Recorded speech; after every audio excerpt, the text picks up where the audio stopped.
What's going on, y'all? Welcome back to another college football reaction that is very, very necessary. So, this Friday night, we knew we had a very, very pivotal, very important game in the American. Tulane and Memphis. Tulane going on the road to Memphis, who's currently slotted as the number 12 seed in the college football playoff, as we now have one ranking in. That will not be the case next weekend because of what John Sumrall and his squad have done in Memphis, Tennessee tonight, led by Jake Retzloff. It was started and ended with this man. He started 16 for 17. Balling out is an understatement. He's also the thing that ended it. I think it was 3rd and 4 late, he's the one that runs it, gets the first down that ends up being the dagger. Jake Retzloff, the good and the bad. The bad loses you a lot of games, the turnovers and all of that. The good is what you got to see tonight. In a big-time game, big-time situation, Jake Retzloff delivers. What a performance by this young man. But for Memphis, it's over. And you saw that. The emotion that the players showed late, it's over. The playoff hopes are done. Now, percentage-wise, so you're saying there's a chance. That's what I think the Memphis fans maybe might say, but it's over. I don't know. I don't think there's much hope now for the college football playoff. Now, that doesn't mean anything overall because it's still a phenomenal year. But for Ryan Silverfield, the game wasn't long enough. The classic Michael Jordan statement, I never lost a game, we just ran out of time. I mean, that stands true tonight because this game was at one point 38-17, I believe, in the third quarter, where it was like, oh, I mean, this one's a blowout. And I thought about recording a podcast early at that point while the game was still going on.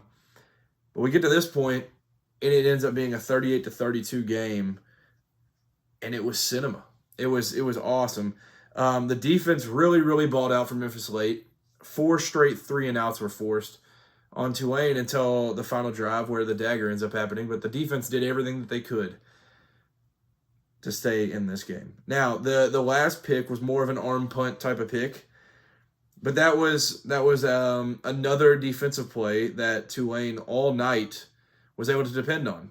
They defensively were all over the field. They throughout the night, I feel like every single sack, every single tackle, it felt like there were 500 white uniforms right there tackling them every time. Now the backup for Memphis came in, Arrington Maiden, 4 for 6. One was the arm punt that I was referring to. He played well. He checked in, played all right.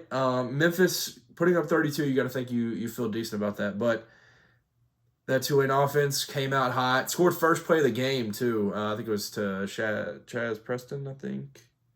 Yeah, Chaz Preston. Yeah, he scored the first touchdown. He ended up with 2 touchdowns that night. But the defense that I was talking about, they made adjustments at halftime. And Tulane scores 3 points in the second half. It was 35-17 at half. And Memphis outscores Tulane 15-3 in the second half, but it's not enough. Jake Retzloff, 332 yards, 3 touchdowns, and that keeps Tulane in the mix. It keeps Tulane in the mix big time. The defense was rallying. It's hard to say that the defense looked good for Tulane when they allowed 32 points, but they did. If you watch this game, they made play after play. The one play late, those are the type of plays. Memphis is moving the ball. They might have ended up scoring on this drive anyway, so this could be a bad example. But I think it was number 7 on Tulane. Pardon me for forgetting his name, but it was a read. It was a read option over to the right, and the end collapses. I think somebody else collapses with the running back, and the backup runs outside. But 7, I think was his number, comes flying across the field, stops it, no gain at all.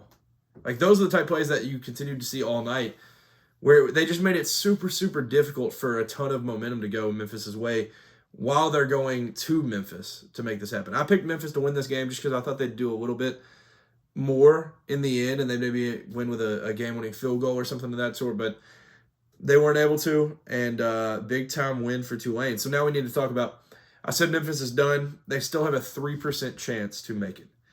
The ESPN playoff predictor popped up towards the end of the game. Currently in the G5 spot, USF has the most likely chance based on percentage, 39%.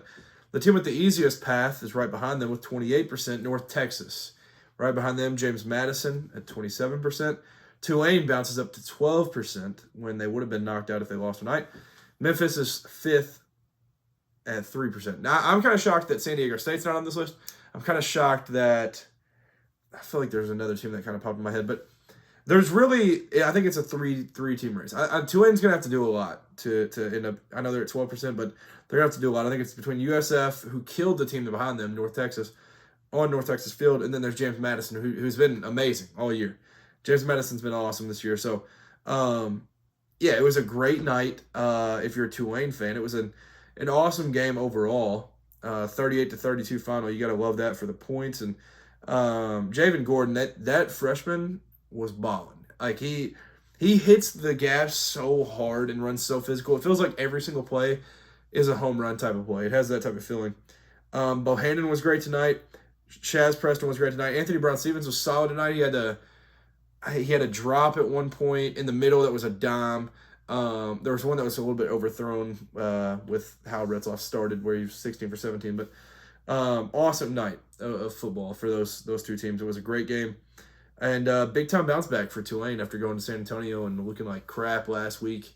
They ended up coming back and win this game on the road. Big time win in the American. So Memphis is probably done. I think it's probably over for the playoff. But like I said, that's not the whole reason for your season. I think there's still 10-2 on the table. You've had a lot of fun this year. Memphis, we've seen numerous times this year battle back, fighting through adversity, end up winning games. You know, they beat Arkansas. They beat some good teams this year. So they already have the South Florida win. Like, they've got good wins, but tonight was needed and they couldn't get it done. But moving on from that one, I don't have a ton to talk about with these. These are just two important ones just because where these teams are as of this being filmed/recorded.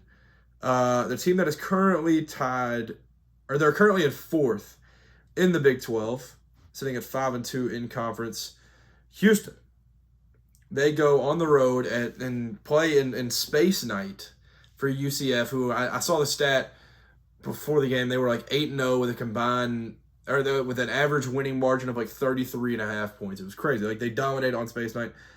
And against all odds, Houston goes in there and wins. They are now 8-2 overall. The bad loss against West Virginia is still going to linger, but a big time win on the road at UCF, who's figured some things out. They're a fun team.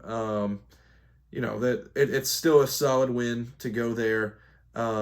They got killed last week, but they killed West Virginia, ironically, a couple weeks back, and then they've hung in there with some good teams. So good win to go on the road, and it's a tough one, tough place to play. They really ran the ball well tonight. That was the big takeaway from. I didn't pay a ton of attention to this game. I had it on another screen, but 210 yards. It felt like every time I looked up, Houston was just flying down the field and running. But yeah, it was a mix of turnovers throughout this game. It felt like no team truly wanted to win, but they ended up winning 30-27 in Orlando against all odds. So big time win for Houston. And then USC, they stay in the playoff mix. They're sitting at 7-2 now. And it was a very important one. And King Miller, once again, the name that we've heard throughout the year, unbelievable, 127 yards and a touchdown. And then Mekhi Lemon, who at this point might be leading for Biletnikoff for me. I mean, I know Jeremiah Smith, Carnell Tate, like, there's guys out there that exist that are probably better, but Mekhi Lemon, 11 catches, 161 yards and a touchdown for this lad. Like, 776 yards on the year for him.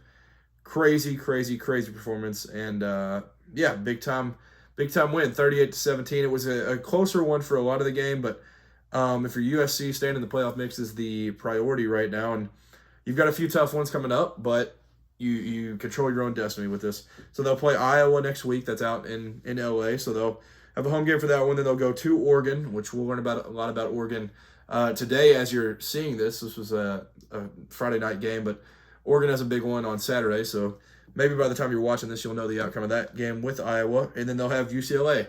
What's it, the Liberty Bell, I think? But a rivalry game last week. So you control your own destiny. And it started with getting a win tonight in these sneaky spots. So big win for USC as they continue to roll. But that'll do it. Had to talk about some Friday night games, mainly because the Tulane game that really shakes up the G5 spot. So that's a very important piece. So let me know as of right now in the comments who you think will be the G5 representative when it gets to it, and who will be that 12 seed next week when we're looking at that.